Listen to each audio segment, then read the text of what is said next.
মিস্ত্রি বলে উঠতে পারছি না যে আস্তে করলে কিছু পড়বে। একা দেওয়াল কাটছে থর থর। তো এই ওয়ালটা আমার হয়ে গেল। সোহেল ওই ওয়ালটা করছে, আর একটা ওয়াল করবো করে ছুটি করে দেবো। সোহেল যখন করছে সেলিকে আনা হয়ে গেছে, আমার আর টেনশন নাই। আমি এই বয়সে এখন আরাম তারাম খাবো, একটু ঘুরে বেড়াবো, নিচে যে একটু শুই গি। সেলিতে তো কাজ চলছি আমার, আমি একটু নিচে শুই গি যাই। এখন সারা বছর হেলফা দিতে হবে, সারা বছর হেলফাতে ক টাকা হবে? মিস্ত্রি কাজ না করলে হয় নাকি?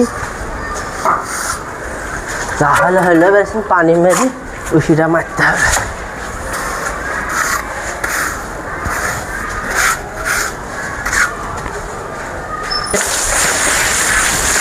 বললা ইয়া হচ্ছে কি না, আব্বা পানি মারলে খুশি হলো না, আমি মারতে দিই। বললা ইয়া হচ্ছে কি না, বললা ইয়া কি হলো? ইয়া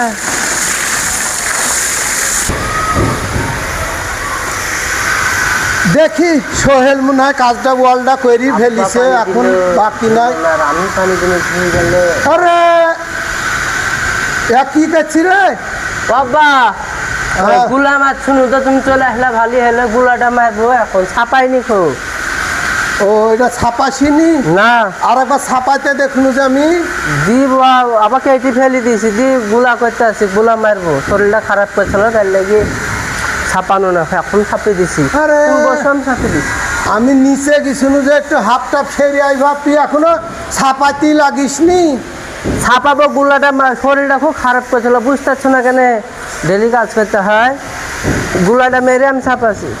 তো হাই গাইস, তোমাদেরকে বুঝানি লাগবে না, এখনকার ছেলেপিলি ঠিক এরকম ধরনের। ওদেরকে যদি একটা বলা যায় তো আর একটা কাজ করি বসে থাকবে, ঠিক আছে।